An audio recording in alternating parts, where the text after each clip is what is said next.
Hello everyone, on passive नमस्कार। KYC KYC का मतलब होता है नो यूर कस्टमर्स।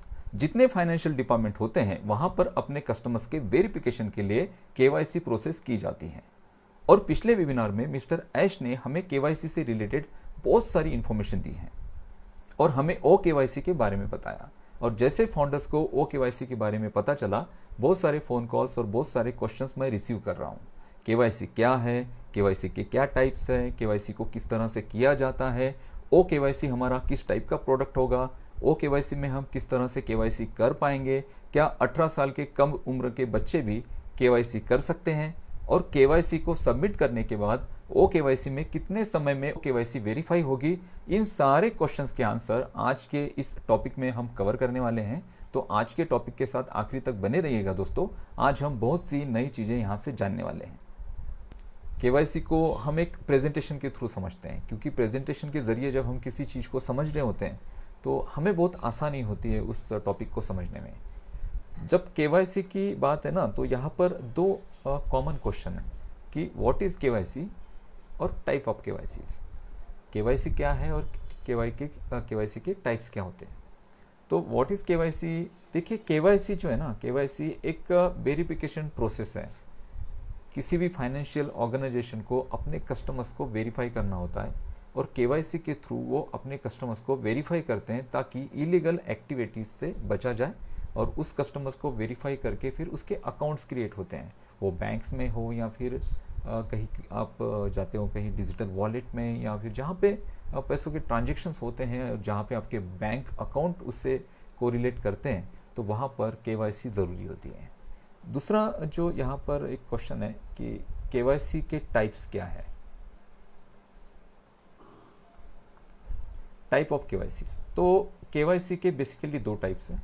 एक ऑफलाइन केवाईसी, और ये ऑफलाइन केवाईसी जो है ये एक वेरिफिकेशन प्रोसेस है और इसे कहा जाता है IPv. IPv means in person verification, उस पर्सन का वेरिफिकेशन किया जाता है। और ये सारी चीज़ें जो है ना ऑफलाइन डॉक्यूमेंट्स के थ्रू होती है। और दूसरा जो एक केवाईसी का टाइप है वो है ई केवाईसी। ई केवाईसी के बारे में मिस्टर ऐश ने आपको कहा, और हम यहाँ पर ई केवाईसी और डिजिटल केवाईसी की ही बात करेंगे, बट हमें ऑफलाइन प्रोसेस क्या होती है उसे भी थोड़ा समझना ज़रूरी होता है, तो इसे हम समझ लेते हैं। ऑफलाइन प्रोसेस में क्या होगा कि ऑफलाइन प्रोसेस में कस्टमर्स जो है वो उस पर्टिकुलर ब्रांच में जाते हैं। वो ब्रांच कोई बैंक हो सकती है या फिर कोई ऑफिस हो सकता है, जहाँ पर उन्हें अपने डॉक्यूमेंट्स को सबमिट करना होता है। और डॉक्यूमेंट्स की रियल कॉपी होती है, जैसे हम जेरोक्स लेकर जाते थे वहाँ पे, अटेस्टेड सेल्फ अटेस्टेड करते थे उन जेरोक्स को, और उस जेरोक्स को हम सबमिट करते थे। रियल फोटोग्राफ्स हमें देना पड़ता था जब हम ऑफलाइन केवाईसी करते थे। अभी जनरली हर जगह पर आज अभी ई केवाईसी ही की जाती है, डिजिटल केवाईसी के माध्यम से सारी चीज़ें होती हैं। बट अभी भी बहुत सारे सेक्टर में जहाँ पर लोग टेक्निकल नहीं हैं और उन्हें ई केवाईसी ये फॉर्मेट समझ में नहीं आता है, तो वहाँ पर बैंक या फिर किसी फाइनेंशियल एसोसिएशन के साथ केवाईसी करनी होती है। तो वहाँ पर नॉर्मल प्रोसेस मीन्स वहाँ पे जो हमारी बेसिक ऑफलाइन प्रोसेस है उसके थ्रू ही केवाईसी की जाती है। इस प्रोसेस में जो यूज़र है वो उस ऑर्गेनाइजेशन में जाता है, वहाँ पर अपने डॉक्यूमेंट्स को सबमिट करता है। उस डॉक्यूमेंट्स को उस ऑर्गेनाइजेशन के माध्यम से वेरीफाई किया जाता है और उसके बाद वो अकाउंट क्रिएट हो जाता है। तो ये प्रोसेस जो है ना, ये ऑफलाइन केवाईसी की प्रोसेस है। और ऑफलाइन केवाईसी की ये प्रोसेस बहुत ज़्यादा ट्रेडिशनल है, बहुत सालों से चलती आ रही है। और ई केवाईसी और डिजिटल केवाईसी ने, और जब इंटरनेट और ये सारी चीज़ें जब आई तो तब केवाईसी का ये जो काम था बहुत ज़्यादा पेचीदा था, क्योंकि ऑफलाइन वेरिफिकेशन करना बहुत आसान नहीं था। बट ये डिजिटली जब चीज़ें बनती जा रही हैं, डिजिटली ये सॉल्यूशंस आ रहे हैं, तो इन सारी चीज़ों को बहुत इजीली लोग अभी कर पा रहे हैं। तो हमारा जो मेन टॉपिक है वो है ई केवाईसी। तो ई केवाईसी के बारे में हम देखेंगे। तो ई केवाईसी में क्या होता है कि ई केवाईसी में जो यूज़र होता है या कस्टमर होता है, उस पर्टिकुलर ऑर्गेनाइजेशन की एप्लीकेशन या फिर उनके वेब पोर्टल पर जाकर अपने डॉक्यूमेंट्स को सबमिट करता है। डॉक्यूमेंट्स को सबमिट करने के बाद अपने फोटोग्राफ्स और अपने जो उनका जो आइडेंटिटी कार्ड है उसे अपलोड किया जाता है। उसके बाद ऑटोमेटिकली सिस्टम उसे वेरीफाई करता है, और ये जो प्रोसेस है ना, ये कुछ मिनटों में या कुछ घंटों में कंप्लीट हो जाती है और उनका अकाउंट क्रिएट हो जाता है। तो ये ई केवाईसी मीन्स जो डिजिटल केवाईसी है उसका बहुत ज़्यादा बेनिफिट है। और अभी डिजिटल केवाईसी सारे लोग करते हैं। अभी हमारा जो दोस्तों टॉपिक है ना, तो हमारे टॉपिक में जो डिजिटल केवाईसी है, यानी ई केवाईसी है, उसके क्या टाइप्स हैं उसे भी हम थोड़ा सा कवर करते हैं। क्योंकि जब हम केवाईसी की बात करते हैं तो हमें ये सारी चीज़ें समझना ज़रूरी होता है कि केवाईसी के क्या क्या टाइप्स हैं और डिजिटल केवाईसी के उसमें क्या टाइप्स हैं। केवाईसी के तो दो टाइप हैं, एक ऑफलाइन है और एक ई केवाईसी है। बट ई केवाईसी में भी कुछ टाइप्स आते हैं, तो उसे भी थोड़ा हमें जानना ज़रूरी है। तो ई केवाईसी में सबसे पहला जो टाइप है वो आधार बेस्ड केवाईसी। आधार बेस्ड केवाईसी क्या होती है? आपको आधार कार्ड पता है, आधार कार्ड हमारे इंडिया गवर्नमेंट ने इशू किया है, और आधार कार्ड जो है ना, ये आधार कार्ड के थ्रू वेरिफिकेशन होता है। मीन्स आपके आधार कार्ड पर जो एक नंबर होता है, उस नंबर को एंटर करने के बाद आपकी जो रिक्वेस्ट है ये UIDAI की तरफ जाती है। UIDAI क्या है? ये एक गवर्नमेंट की ऑर्गेनाइजेशन है और इस ऑर्गेनाइजेशन का नाम है unique identification authority of India. ये इंडिया की एक अथॉरिटी है जहाँ पर आपके केवाईसी से रिलेटेड सारे डॉक्यूमेंट्स मौजूद हैं। और 2000 में भी ये 16 की बात है कि जब मैंने 2016 में मेरा आधार कार्ड बनवाया था। और यहाँ पे क्या हुआ, यहाँ पे जितने भी हमारे इंडिया में सिटीजन्स हैं उनका सारा डेटा UIDAI के तरफ से लिया गया। उस डेटा में क्या लिया गया? उस डेटा में जब मैं गया था आधार कार्ड बनाने के लिए, तो मैंने वहाँ पर मेरा रेसिडेंशियल प्रूफ दिया था, जो इलेक्ट्रिसिटी बिल था वो दिया था। मेरा जो बर्थ सर्टिफिकेट था उसके थ्रू मेरे डेट ऑफ बर्थ को वहाँ पे लिया गया, मेरे आइज़ के रेटिना को वहाँ पे स्कैन किया गया और मेरे फिंगरप्रिंट्स भी लिए गए। तो ये सारा जो डेटा है UIDAI ने उस वक्त जब आधार कार्ड बने थे, और अभी भी आधार कार्ड बन रहे हैं, UIDAI के पोर्टल पे आप जाके आधार कार्ड बना सकते हैं। तो हम UIDAI के पोर्टल पे भी थोड़ा देखते हैं कि आधार कार्ड किस तरह से बनते हैं। आपको पता है बेसिकली ये पोर्टल है गवर्नमेंट का, यहाँ पर आधार कार्ड से रिलेटेड सारी इन्फॉर्मेशन है आपकी। यहाँ से आप आधार कार्ड डाउनलोड भी करते हैं।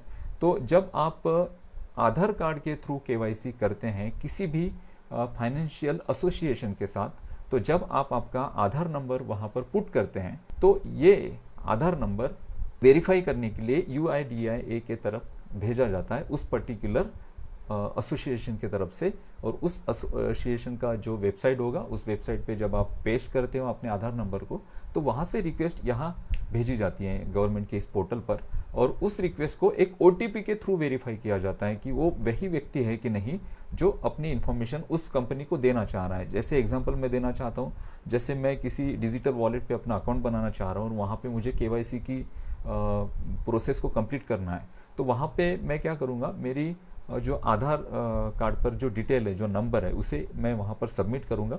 और जैसे मैं वहाँ पे उसे सबमिट करता हूँ तो वहाँ से ये रिक्वेस्ट जाएगी UIDAI की तरफ, और यहाँ पर ये रिक्वेस्ट जाने के बाद यहाँ से मुझे एक OTP रिसीव होगा मेरे रजिस्टर्ड मोबाइल नंबर पर, जिस मोबाइल नंबर को मैंने आधार कार्ड बनाते वक्त उस प्रोसेस में दिया था।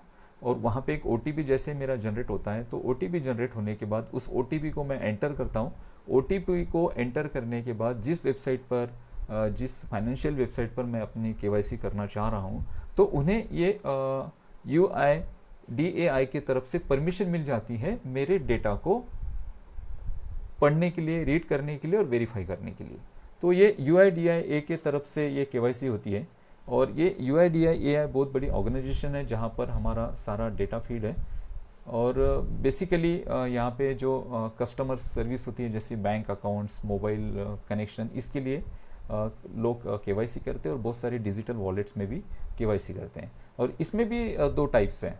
जैसे ये मैं आधार बेस्ड KYC आपको बता रहा हूँ, इसमें भी दो टाइप्स हैं। इसमें एक टाइप है OTP बेस्ड, जहाँ पर OTP के थ्रू वेरिफिकेशन होता है, और दूसरा है बायोमेट्रिक बेस्ड। मीन्स आपने जब आधार कार्ड बनाया था, तब जब आपने बायोमेट्रिक्स आपके स्कैन हुए थे, आपके जो फिंगरप्रिंट स्कैन हुए थे, तो कहीं पर बहुत सारी जो ऑर्गेनाइजेशन है, बेसिकली जो ऑफलाइन KYC की जाती है अभी, तो ये बायोमेट्रिक्स के थ्रू होती है। एक डिवाइस होता है बायोमेट्रिक्स का उस पर्टिकुलर ऑर्गेनाइजेशन के पास, और उस डिवाइस पे आपके फिंगर्स को स्कैन करके भी वो KYC एक होती है। तो ये भी KYC, डिजिटल KYC का एक पार्ट है। दूसरा है जैसे ये आधार कार्ड बेस्ड जो KYC है, ये KYC का पार्ट है। दूसरा है डिजिटल KYC।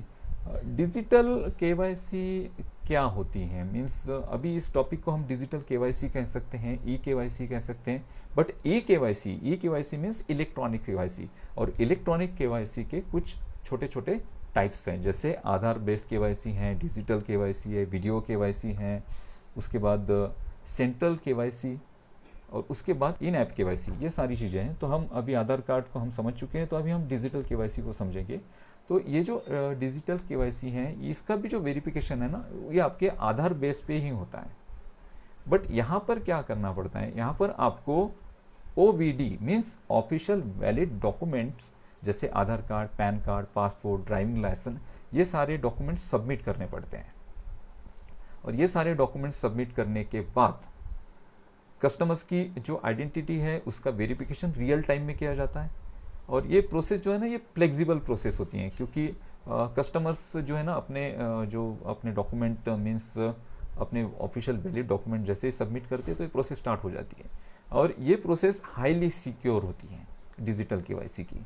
तो आधार बेस एक केवाईसी है। आधार बेस केवाईसी में सिर्फ आधार नंबर को ही एंटर किया जाता है और एक OTP के थ्रू या फिर बायोमेट्रिक के थ्रू केवाईसी जो है ना वेरिफिकेशन प्रोसेस हो जाता है। बट डिजिटल केवाईसी में आपको आपका आधार कार्ड, पैन कार्ड, पासपोर्ट और ड्राइविंग लाइसेंस, ये सारे डॉक्यूमेंट्स आपको देने पड़ेंगे और इसे वेरीफाई किया जाएगा और बाद में इस केवाईसी को आपको अप्रूव करके दिया जाएगा उस पर्टिकुलर ऑर्गेनाइजेशन की ओर से।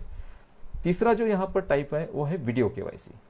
वीडियो केवाईसी क्या होती है, जैसे कोविड शुरू हुआ था 2020 में, और RBI ने अलाउ किया था बहुत सारे फाइनेंशियल जो ऑर्गेनाइजेशन है उन्हें, जैसे बैंक्स हो गई या फिर प्राइवेट या फिर गवर्नमेंट बैंक हो गई या फिर बहुत सारी जो डिजिटल वॉलेट्स हैं और जहाँ पर ट्रांजेक्शन्स होते हैं, उन्हें अलाउ किया गया था कि जो कस्टमर्स हैं अभी लॉकडाउन के और पेंडेमिक के वजह से नहीं जा पाते हैं बैंक, तो उनकी वीडियो केवाईसी की जाए। अब वीडियो केवाईसी किस तरह से की जाती है, जब आप किसी बैंक में, मान लीजिए कि आपके एरिया से वो बैंक दूर है 200 किलोमीटर, 300 किलोमीटर, 100 किलोमीटर, और वहाँ पे आप आपका एक बैंक अकाउंट बनाना चाहते हैं, तो वहाँ पर जब आप उनका ऑनलाइन फॉर्म फिल करेंगे तो वहाँ पे आपकी वीडियो केवाईसी होती है। वीडियो केवाईसी के लिए उस बैंक के जो रिप्रेजेंटेटिव होते हैं वो आपको कॉल करते हैं, वीडियो कॉल करते हैं, और वीडियो कॉल में फिर आपको वहाँ पे आपके जो डॉक्यूमेंट्स हैं उसको एक वीडियो मोड पे को मोबाइल को रखकर उसके सारे आपको फोटो स्कैन्स करने पड़ते हैं और वहाँ पर उस फोटो को क्लिक किया जाता है, क्लिक करके उस डेटाबेस में स्टोर किया जाता है जिस ऑर्गेनाइजेशन के थ्रू आप केवाईसी कर रहे हैं। साथ ही साथ आपको आपका लाइव जो वीडियो है उसे भी अपलोड करना होता है, और आपकी जो सिग्नेचर है उस सिग्नेचर को एक ब्लैंक पेपर पर लिखकर उसके भी फोटोग्राफ्स उस लाइव वीडियो में आपको अपलोड करने पड़ते हैं। और वहाँ पर ये जो प्रोसेस होती है ये रियल टाइम में होती है। रियल टाइम में वो जो पर्सन है वो उस जगह पे एग्जिस्ट करते हैं या नहीं करते हैं, वो उस लोकेशन पे रहते हैं या नहीं रहते हैं, उनका जो रेसिडेंशियल एड्रेस है वो रियल है या नहीं है, उन सारी बातों की वेरिफिकेशन रियल टाइम में वीडियो केवाईसी के थ्रू होती है। और वीडियो केवाईसी कंप्लीट होने के बाद वो जो यूज़र है, वो जो कस्टमर है, उनके अकाउंट को क्रिएट किया जाता है। तो ये भी बहुत यूज़फुल है, ये भी बहुत बेनिफिटेड है। उसके बाद है दोस्तों सेंट्रल केवाईसी।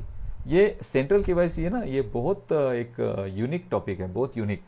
जैसे कि बहुत सारे लोगों को बहुत सारी बार बैंक्स के अकाउंट बनाने पड़ते हैं या फिर बहुत सारी अलग अलग जगह पर अपनी केवाईसी प्रोसेस करनी पड़ती है। और जब जब आप अलग अलग जगह पे केवाईसी प्रोसेस करते हो तो सेम प्रोसेस आपको रिपीट करनी होती है। जो प्रोसेस आपने पहले किसी बैंक में अकाउंट बनाते वक्त केवाईसी की थी, वही आपको सेम रिपीट करनी होती है। तो इससे बचने के लिए गवर्नमेंट की एक ऑर्गेनाइजेशन है जिसे जो है ना, जिसे CKYC कहा जाता है। CKYC means central KYC. ये जो सेंट्रल केवाईसी है ये एक एसोसिएशन है इंडिया में, और इसके 2 डेटा सेंटर भी है, एक बेंगलुरु में है और एक दिल्ली में नोएडा के आसपास इसका एक डेटा सेंटर है। अब यहाँ पर आप आपकी वन टाइम केवाईसी प्रोसेस कर सकते हैं। जैसे UIDAI के पास आपका आधार के थ्रू सारा आपका डेटा मौजूद है, तो सेम CKYC के पास भी आपका एक डेटा आप फीड करके रख सकते हैं। तो ये जो CKYC ये जो ऑर्गेनाइजेशन है, इस ऑर्गेनाइजेशन के साथ आप आपकी केवाईसी को कंप्लीट करते हैं। और यहाँ पे इनकी ये वेबसाइट है, इस वेबसाइट में आप यहाँ पे रजिस्टर्ड लॉगिन कर सकते हैं। इनकी ट्रेनिंग वीडियोस भी हैं। और ये परमिशन देती है, ये एक्चुअली एक ऑर्गेनाइजेशन है गवर्नमेंट की, ये वेबसाइट परमिशन देती है कि एपीआई के थ्रू दूसरी किसी अदर कंपनी को केवाईसी प्रोसेस करने में, अपने पोर्टल को और अपने डेटा को यूज करने में ये परमिशन देती है। एपीआई क्या है इसको हम थोड़ा सा आगे समझते हैं। तो यहाँ पे क्या होगा, यहाँ पे आपकी वन टाइम केवाईसी होगी, और यहाँ पे जब आपकी वन टाइम केवाईसी होगी तो आपको यहाँ पर 14 डिजिट नंबर इशू किया जाएगा इस गवर्नमेंट पोर्टल के माध्यम से, और इस 14 डिजिट नंबर को आप यूज करेंगे, और इस 14 डिजिट नंबर के थ्रू ही आपकी केवाईसी होगी जब भी आप केवाईसी नहीं करना चाहते हैं। यानी आपको बाद में अगर केवाईसी करनी है और आपके पास अगर ये 14 डिजिट नंबर है तो आपको उस वक्त आपके सारे डॉक्यूमेंट्स को वापस से डिजिटली सबमिट करने की जरूरत नहीं पड़ेगी, या ऑफलाइन आपको देने की जरूरत नहीं पड़ेगी। ये एक 14 डिजिट का आप नंबर वहां पर डालते हैं, जैसे वो ये यूनिक नंबर वहां पे सबमिट किया जाता है, उस नंबर के थ्रू आपकी जो आइडेंटिटी है, जो ये CKYC के पोर्टल पर रजिस्टर्ड है, उसे वेरीफाई किया जाता है और आपका अकाउंट यहाँ पर बन जाता है। तो ये भी एक बहुत यूनिक गवर्नमेंट की, हमारी इंडिया गवर्नमेंट की एक एक्टिविटी है। और यहाँ पे क्या किया गया है, यहाँ पे पूरा डेटा सिक्योर रखा गया है, और इसकी API की भी सर्विस बहुत सारे ऑर्गेनाइजेशन को गवर्नमेंट प्रोवाइड करती है। उसके बाद है इन ऐप KYC। ये जो इन ऐप KYC है ना, ये बहुत इसका जो एक्सपीरियंस है बहुत ज़्यादा अमेजिंग है। ये एक एप्लीकेशन होता है, मोबाइल एप्लीकेशन। मोबाइल एप्लीकेशन में सिंपली आप जाते हैं और वहाँ पर KYC से रिलेटेड जो डॉक्यूमेंट्स हैं, डॉक्यूमेंट सबमिट करते हैं, और आपका फेशियल रिकॉग्निशन होता है।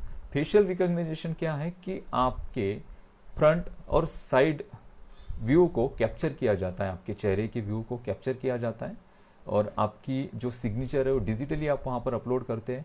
आप आपके पैन कार्ड को, आधार कार्ड को डिजिटली अपलोड करते हैं, और ये KYC विद इन एक 15 मिनट्स के आसपास, या फिर अगर नेटवर्क की कनेक्टिविटी अच्छी है तो ये 2 या 3 मिनट में ये KYC हो जाती है। तो ये दोस्तों सारे KYC के टाइप है। अभी हम जानेंगे OKYC के बारे में। ऑन पैसिव OKYC सबसे ट्रेंडिंग टॉपिक, सबसे ट्रेंडिंग सब्जेक्ट, और सबसे ज़्यादा क्वेश्चंस किए जाने वाला ये आज टॉपिक चल रहा है पूरे हमारे ऑन पैसिव कम्युनिटी में, और बहुत सारे लोग कंफ्यूज भी हैं। तो कंफ्यूजन बिल्कुल मत रखिएगा, सारी चीज़ें बहुत क्रिस्टल क्लियर है, और इतनी इजी तरीके से ऑन पैसिव ये सारी चीज़ें बना रही है, तो आपको बिल्कुल हैरानी नहीं होनी चाहिए इस बात की, क्योंकि mister Ash is a brilliant person.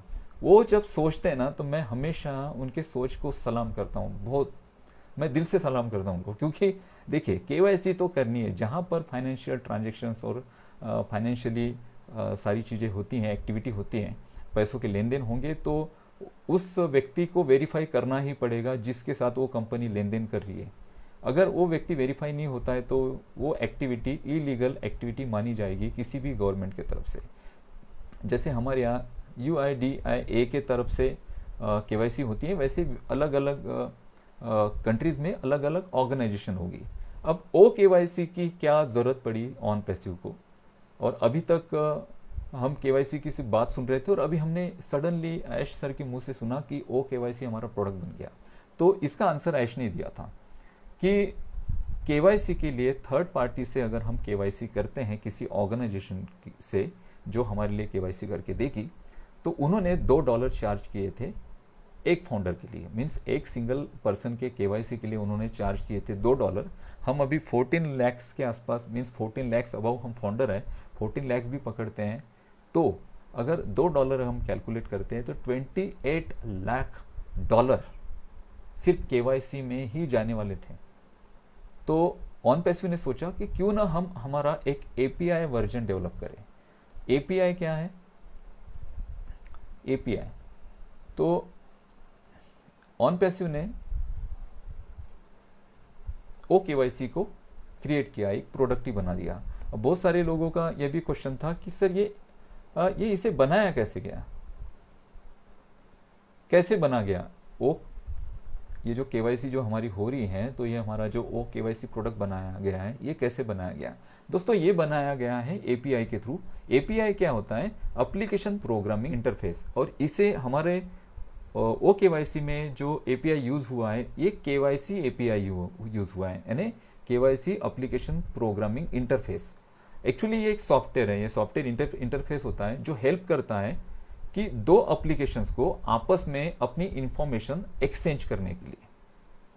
अब यहाँ पे इंफॉर्मेशन कैसी एक्सचेंज होगी और ये वर्क कैसे करेगा, तो इसका सिंपल मैं आपको एक एग्जांपल देना चाहता हूँ। जैसे कि जैसे आप अमेजोन पे जाते हो, पेटीएम पे जाते हो, और अमेजोन से या पेटीएम से आप डायरेक्टली इंडिगो एयरलाइंस की टिकट बुक करते हैं।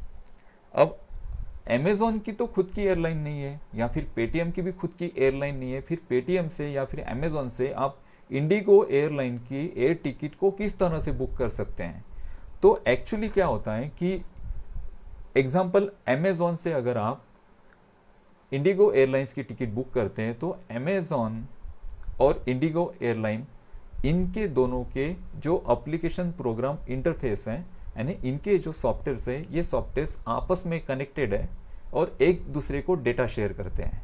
जैसे आप अमेजोन पे आप टिकट बुक करने के लिए जाते हैं तो आपकी रिक्वेस्ट वहाँ से कनेक्ट हो जाती है इंडिगो के एप्लीकेशन के साथ, जो एप्लीकेशन प्रोग्रामिंग इंटरफेस है उसके साथ, और वहाँ से आपकी टिकट बुक हो जाती है।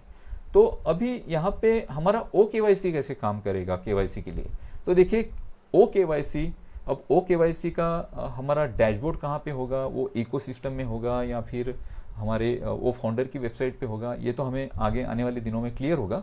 लेकिन जब आप eKYC करेंगे तो eKYC करने के क्या ऑप्शंस होंगे वहाँ पे, तो क्या ऑप्शंस होंगे, तो मे बी अगर पूरी तरह से आधार बेस्ड KYC होती है तो मे बी आपको सिर्फ एक आधार कार्ड नंबर की जरूरत है, सिर्फ आधार कार्ड नंबर की। आधार कार्ड नंबर के अलावा आपको कुछ नहीं चाहिए अगर आधार बेस होती है। अगर डिजिटल KYC होती है तो आपको आपका आधार कार्ड, पैन कार्ड या फिर आपका ड्राइविंग लाइसेंस या फिर आपका पासपोर्ट, और ये सारी चीज़ें वहाँ पे अपलोड करनी पड़ेगी, आपके फोटोग्राफ्स को अपलोड करना पड़ेगा, और आपका फेशियल वेरिफिकेशन भी होगा अगर डिजिटल KYC होती है तो डिजिटल होती है या फिर आधार बेस्ड होती है, तो इसे देखना पड़ेगा। आने वाले दिनों में ये सारी चीज़ें क्लियर होगी। बट जो भी वहाँ पर ऑप्शंस होंगे, हम जब वहाँ पर KYC करेंगे तो हमारा OKYC ये प्रोडक्ट वर्क कैसे करेगा। जैसे ही हम वहाँ पे हमारे KYC के लिए हमारा आधार नंबर एंटर करते हैं तो OnPassive ने क्या किया है, OnPassive ने KYC API बना दिया है। KYC एक API डेवलप हुआ, हमारे जो सॉफ्टवेयर इंजीनियर्स हैं जो हमारे हैदराबाद में हैं, उन्होंने एक API डेवलप किया और ये KYC API है।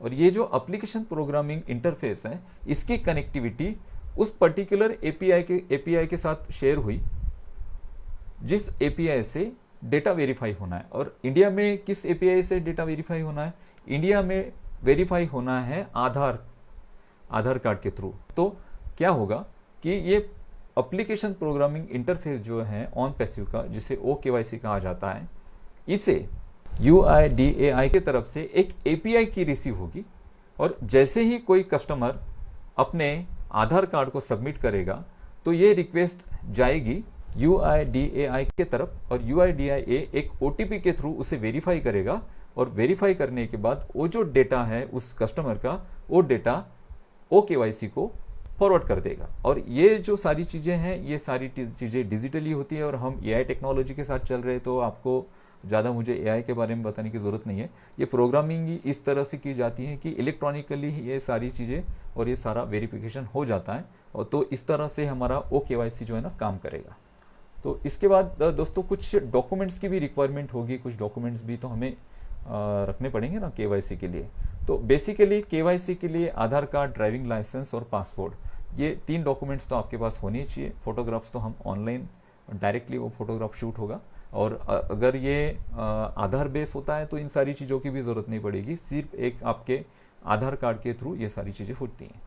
तो और इसमें कुछ क्वेश्चंस भी हैं हमारे फाउंडर्स के मन में, कुछ क्वेश्चंस हम समझ लेते हैं। सबसे पहला क्वेश्चन जो मैंने बहुत बार रिसीव किया कि सर हमारा जो आधार कार्ड पे नाम है वो अलग है, और जिस नाम के थ्रू हमने OnPassive में फाउंडरशिप ली थी वो नाम अलग है।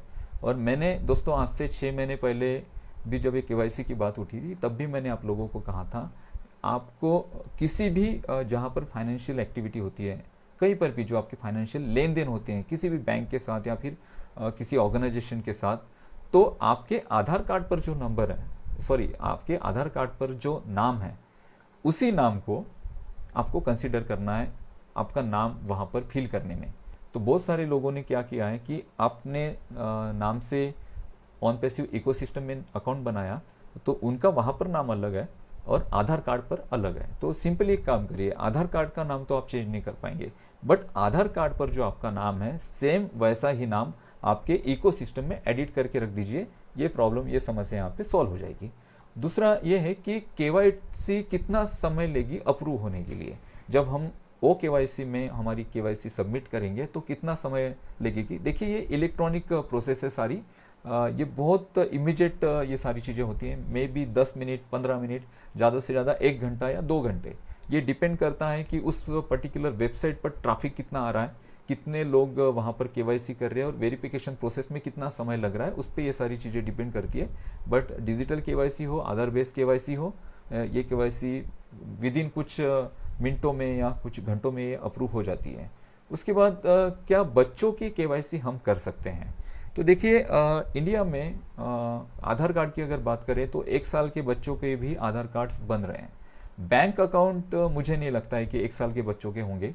बैंक अकाउंट जो 7th और 8th क्लास में जो स्टूडेंट हैं उनके स्कूल के या फिर स्कूल के थ्रू आधार कार्ड बन गए थे और स्कूल के थ्रू ही उनके बैंक अकाउंट्स बन गए थे। अगर आपके बच्चों का आधार कार्ड है और आपके बच्चों का बैंक अकाउंट भी है तो आप उनके नाम से केवाईसी कर सकते हैं डेफिनेटली, कोई दिक्कत नहीं आएगी, कोई प्रॉब्लम नहीं आएगी। अगर आपके बच्चों का सिर्फ आधार कार्ड है और उनके नाम से बैंक अकाउंट नहीं है तो आपके बच्चों का अकाउंट जब तक उनके नाम से बैंक अकाउंट क्रिएट नहीं होता है, जब तक वो बालिग नहीं होते हैं, तब तक आप ही उसे हैंडल करिए।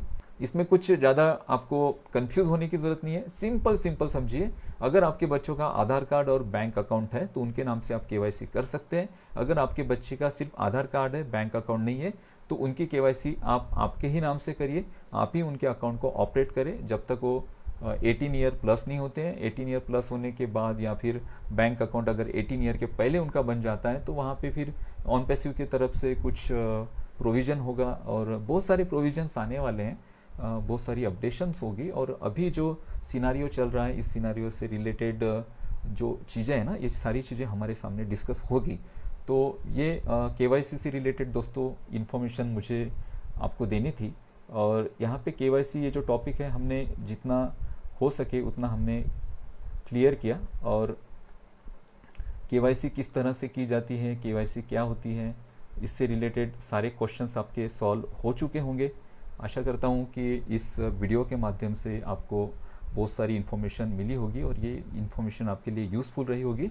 अभी जो हम जिस फेज़ में हैं, इस फेज़ में बहुत सारा एक्साइटमेंट है। सेफ रहिएगा, सिक्योर रहिएगा और आपके जो ईमेल एड्रेसेस हैं उनके जो पासवर्ड्स हैं, आपके गूगल अकाउंट, उसको किसी के साथ मत शेयर करिए। आपके गूगल अकाउंट के साथ अगर आपने रिकवरी ईमेल एड्रेस और रिकवरी मोबाइल नंबर अभी भी नहीं लगा के रखा है तो उसे आप अटैच करके रखिए और इकोसिस्टम में रेगुलर विजिट करते रहिए और बने रहिए ऑन पैसिव के साथ, क्योंकि यहाँ से हम